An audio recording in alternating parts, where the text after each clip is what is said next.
So today is my last video here in Arizona until you see me back in Miami. My buddy Vincent's joining me for one last time to send me off here. And this is the perfect time, if you ask me, to start talking about what's going on in the housing market in Florida. Because I know so many of you look to me for information on this. And obviously, Florida is having some problems right now. You know, we got hit with a couple of hurricanes a couple months ago. The home prices there are starting to fall as well, even before those hurricanes, but this is probably going to exacerbate the issue. Right now, what you're seeing is areas like Miami, for example, where I live, are starting to crack. Like you're seeing the prices, especially the starting prices on these homes, start to come down substantially. And this hasn't yet translated over to drastic decreases in selling prices of a lot of these homes. But when you're starting to see homes in Miami, for example, like the Miami Metro, the median listing price has gone down 12.4% year over year. So that's how much somebody's asking for the home. So clearly, people are starting to get a lot more realistic with home pricing in Miami, and I think that's 100% necessary. I mean, you guys have seen me walk through countless neighborhoods over there, point out all these, completely silly listings that people are just asking absorbent amounts of money for that they'll never get. In fact, some of the listings I saved in Miami before I even left are still available for sale, because the price is so far away from reality that no one is willing to pay it. So on a square footage basis, Miami has dropped 9.5% from the same period 1 year ago. Florida has had a few other areas that they've seen prices starting to fall down as well when it comes to not only asking prices, but also the actual sold prices too. Jacksonville, they've seen their median list price at $399,000 right now, which is 6.1% lower than a year ago. The Orlando Metro, they're at $429,000 median list price. That's 5.6% lower than a year ago. Tampa St. Pete is at $414,000, which is 5.5% lower than a year ago. But in Florida is one of these places where we've seen prices surge tremendously. In fact, my buddy Vincent here, we actually met in Miami because he has a place in Miami too. So what do you think about all that, Vincent? There's always somebody who wants to see the prices coming down and somebody who wants to see them going up. But you as a homeowner, let me ask you this. Yeah. Are you benefiting right now from the value of your property in Miami going up in value right now? Do you see any benefit as a homeowner? Because you're not looking to sell. No, I'm not looking to sell. I take the long view. So you could argue from 1 year to the other, if I were trying to sell this year compared to last year, I might be concerned as a seller. But since I'm taking the long view, there's been years it's gone down and years it's gone up, and overall it has gone up since the time we've been there. Which is how long? About 10 years. Yeah, 10 years is a long time. It is a long time, and you could say, well, it should have gone up more, or it's a good thing it didn't go down. So. But you as the homeowner, for example, this is something that I point out a lot on my channel, is especially since it's not your primary residence, so you don't have the homestead exemption in Florida. So you kind of get raked over the coals every year with your property taxes, I'm sure, because you don't have that limit in place. I mean, your limit is 10% assessed value is what it can go up by maximum each year, which is still a lot, especially with how much the home prices have been going up in Florida. So every time the state or the county comes in and says your property value has gone up, that just means you're going to be paying more in property taxes. Yeah, that's true, and that's definitely not the fun part. And for comparison purposes, the property taxes here in Arizona are way lower than Miami. So you don't have the same demand of people coming to Arizona as you do in Miami, where we see a lot of people from other countries, people with enough money to buy properties outright cash. That can certainly drive up the market. In many cases, it's corporations or companies with a three-letter acronym that's buying the property, and you don't know who's behind it. And that totally pushes up the property values and makes it harder and harder for anybody who's a W-2 employee or even a 1099 small business self-employed to go get a loan and try to compete with that market. So yeah, I mean, night and day price difference between Miami and Phoenix or Scottsdale here. But one key point I want people to understand, especially when I talk about real estate, is something that's always told to people a lot, which is something I'll get into a little bit later in this video too, is that, you know, real estate agents, people that encourage people to buy homes is, well, you should buy a home because it's always going to be worth more one day when you sell it. And that's like the primary driver of the reasons to buy a home. But people don't look at the upkeep costs, the HOA fees, the special assessments on condos, things like that that come along as well. And if you pay enough of that stuff over the years, the appreciation can actually be canceled out by those increasing expenses, and at the end you really didn't earn or make anything. But the problem is you're going to have to pay tax on that capital gains in the end. You also talk about the devaluation of the money anyway over time. So if you're counting the dollars 10 years ago, 20 years ago, 15, 5 years ago, it's not the same. Right. You're not getting the same value in any given year. So add that to your list of the negatives. On the plus side, however, you know, maybe there's some benefit that can be had that's outside of the monetary benefit that then justifies, if you could do a really good detailed calculation, you could say that I'm not realizing this great big gain and that was promised or that I thought I was going after. But overall, for the enjoyment or the importance to the family of having a place in this place or that place or wherever, then that justifies the price difference or the shortcoming in the gain, and then you say, I'm good with that, right? Everybody has to make their own determination.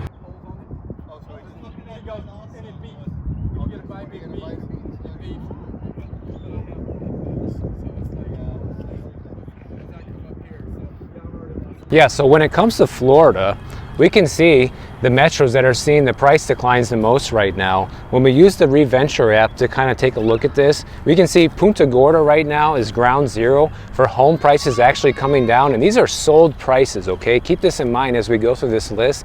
These are sold prices coming down year over year. Punta Gorda is number one at 4.2%. You got Cape Coral, Florida at 4.3%. You got Northport, Florida at 3.7%. Panama City is the first one on this list that's not in Southwest Florida. They're down 3.4% year over year. You got Clearwater at 2.2% negative.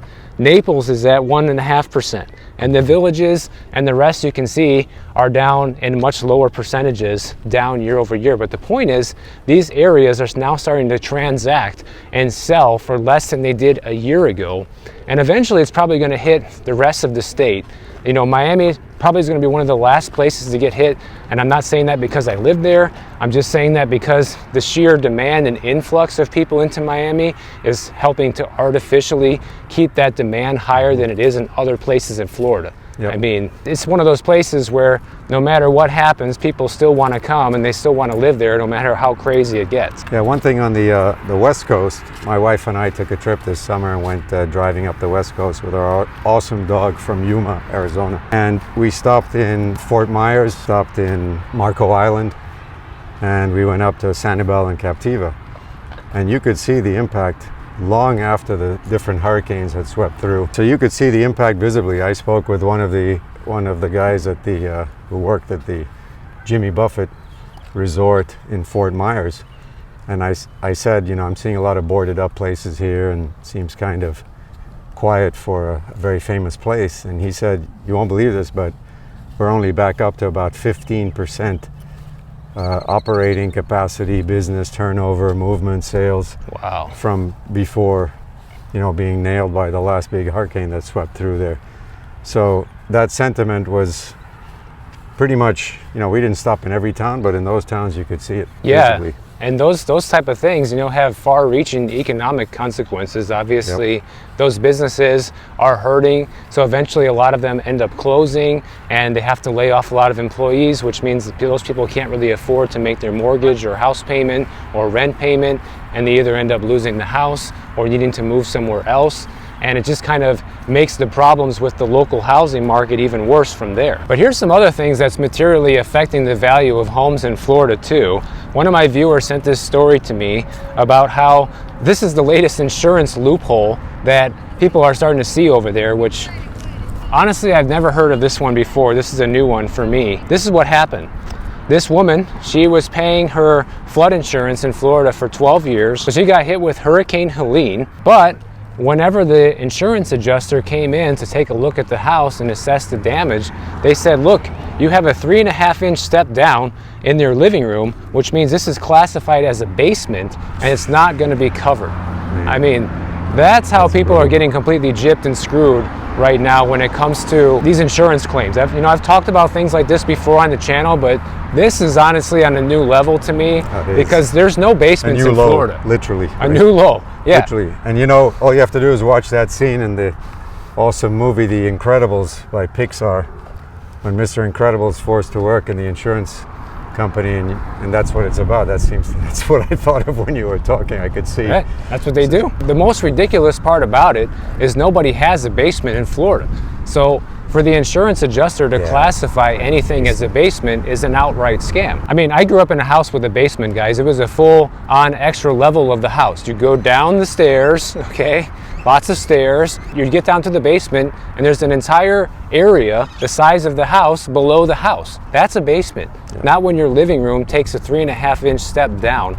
But this is the length that insurance companies are willing to go to right now in order to not pay claims. I've already showed you guys the data in the past videos of how many people are not getting their claims paid right now. And some of you stick up for these people like as if they weren't paying or they didn't have the right coverage or whatever. But the reality is these people did have the right coverage.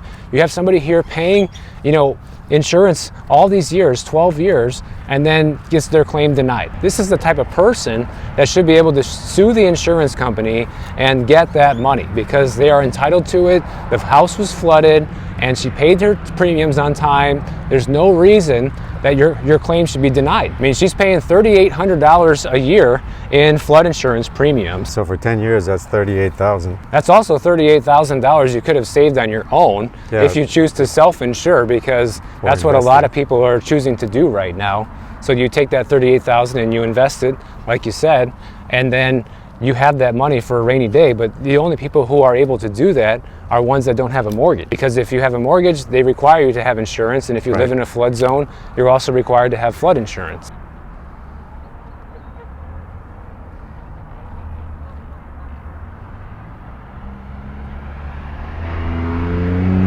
So the National Flood Insurance Program, they describe a basement as any area of a building, including any sunken room or sunken portion of a room, having its floor below ground level on all sides. They're using this technical excuse to say that, yeah, this is in fact a basement, when it's not, based on this bogus description from the flood insurance program. But if they were to use this as the description of a basement, then pretty much anybody with a step down in a house would be disqualified from getting flood insurance coverage when they have to make a claim. One of the saddest parts when I'm reading this story is it says here that the advice for people who are seeking to get flood insurance on a property is they say that it's crucial for homeowners to understand what their policy does and does not cover when purchasing flood insurance to avoid out-of-pocket expenses. Standard line.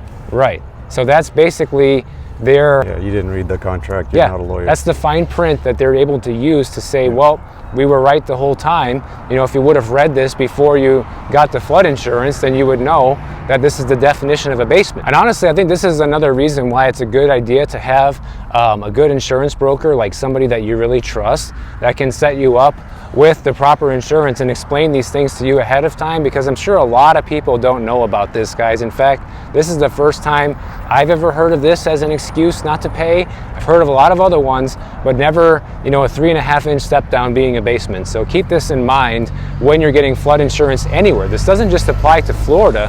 Sure, this story did happen in Florida, but there's many other places that don't have basements either. I think they don't have them here in Arizona, right? Nope, very rare. Right. Obviously, the chances of flooding here are probably pretty low, but you can have a lot of other places that don't have basements that could be subject to the same problem. Now, one thing I like to pick on a lot, especially as somebody who is affected directly by this, is the ever-increasing fees to own a home, specifically when it comes to condo association fees or homeowner association fees if you live in a community like that, which is getting harder and harder to avoid. The problem is a lot of these fees have been rising faster than inflation for many people, and right now you have 7 76 million people across the country that live in some sort of condo association or homeowners association. That's a tremendous amount of people that are stuck with paying these ever-increasing fees. When you take a look at this, you can quickly realize that this is not just a Florida problem. Like, a lot of people like to point the finger and say, well, look, Florida's having all these issues and that's why, the HOA fees are going through the roof at the condos and all of this. But it's not just Florida, because in Seattle, in Washington State, the homeowners association dues there have doubled over the past year. And this is according to Realtor.com. And condo association dues are up 6% nationwide versus a year ago. And it's up as much as 15% over a year ago in Florida. So obviously Florida still takes the cake, but most people haven't seen their fees double, at least not yet. They might if you live in a condo and you own the place after 2026. This is also happening in New York City. Maintenance fees for recently sold co-ops in Manhattan, they rose 27% in the third quarter of 2024 from 4 years ago, and condo fees in Manhattan rose 41% in the same time frame. So this is not just a Florida problem, this is a building operating cost problem. Because we all got saddled with inflation, the cost to operate these buildings has gone up exponentially, and everybody as a collective now needs to pay the difference. And here's the problem. A lot of people are buying brand new houses today because there's so many more of them available than existing homes for sale. Also, home builders are giving tremendous amounts of incentives in order to buy these new homes. But 81% of new single-family homes sold last year in 2023 are in an HOA community, compared with 73% just a decade ago. And I would be willing to say that maybe in the next 10 years, it might be all of them. Maybe 100% of newly built homes will be in HOA communities. Is that something that you would consider, Vincent? I mean, you own a condo, right? Yeah, I don't know where it's going, but I'm curious why that is, I'll tell you why it is. How do you know? Because I've talked about it before. Okay. Go ahead, tell me. So the reason that's happening is because local governments say, yeah, we'll give you permits to build on this big tract of land, but the contract and the way that they'll let you do it says that, you can build all these houses here, but the trade-off is it needs to be an HOA community, so that way the local government isn't responsible for all of the local roads and sidewalks and utilities and all of the things that need to be put in there. That's something that the HOA community will pay for, not only to install, but also to maintain over time. So if you have a downed power line or a cracked sidewalk in your HOA community, that's not the responsibility of the city to come in and fix it. That's the responsibility of the HOA. Now, you're talking about a big area of houses or Yes. a single building that has an HOA in it, right? So a condo building is sitting right there on the main street. That's not privatized Right, utilities, right. but you're talking about a place that's a sprawled out community that has its own last mile kind of infrastructure and all that. You're saying that the condo would then have to run and deal with that. Right, the condo is a little bit different. An HOA community, what we're referring to here is like an area where you have a lot of development and you have a lot of new houses all being built in one area. Got it. So when you take a look at this chart here, you guys can see going back to 2010, it was just a little over 60% of brand new homes built were in an HOA, and now today we're looking at over 81%. So that's a pretty big increase in about 15 years. Nearly 1/3 of all of America's housing stock now is in some sort of an HOA community, whether it's a condo or a housing development that has an HOA. So these higher HOA fees, and when I say HOA fees, I'm using that as like a broad term. Like, I'm also including condos in this, but those are technically not HOA fees. Those are condo association dues, but HOA fees are referring to when you have a big development with houses and they pay an HOA fee.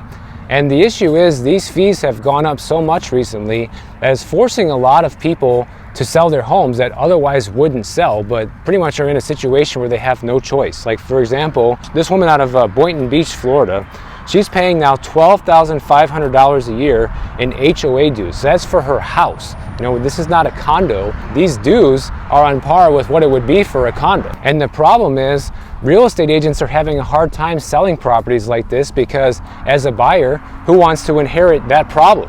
Nobody's really going to be jumping on the fact that you're going to, oh wow, I can buy a house that has $13,000 a year in HOA fees. That sounds so great. And if they do it, they're going to want a massive discount on the price of the house. One thing a lot of people will say is, oh, just don't buy a house or don't buy a condo that has an HOA fee attached to it.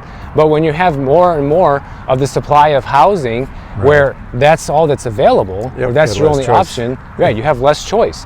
And sure, you can buy in a community that doesn't have that, but that's no guarantee either that you're not going to have other expenses that can arise. And here's the problem, guys. You know, real estate agents will tell you, oh, get the 30-year mortgage. You don't ever have to worry about your payments going up. And I've proven to you guys time and time again how that's not true, because you have property taxes that always go up. You have homeowners insurance that always goes up. But then if you have an HOA payment, that's something else that always goes up as well. In fact, my HOA payment in my condo went from about $1,150 a month to now a little over $1,500 a month in the span of 3 years. According to the most recent data, in 2024, 9% of homeowners will pay more than $500 a month in HOA fees, compared with 6% in 2020. So you're seeing more and more people see sizable increases in the amount that they pay. And these HOA fees are mandatory. If you don't pay your HOA dues, or you don't pay your condo association dues, a lot of times these HOAs or condo associations have the right to put a lien on your property, and when you sell it, they will get paid. If it builds up to a large enough amount, they can actually foreclose on you. This has happened to numerous people that thought that they were going to get away without paying it, or think that it's optional, and they try to see if they can get away with it, and they find out a year or two later that they're being kicked out of their home. Yeah, so that's just in violation of the condo terms, right? The rules of owning a unit within that condo. Right, exactly.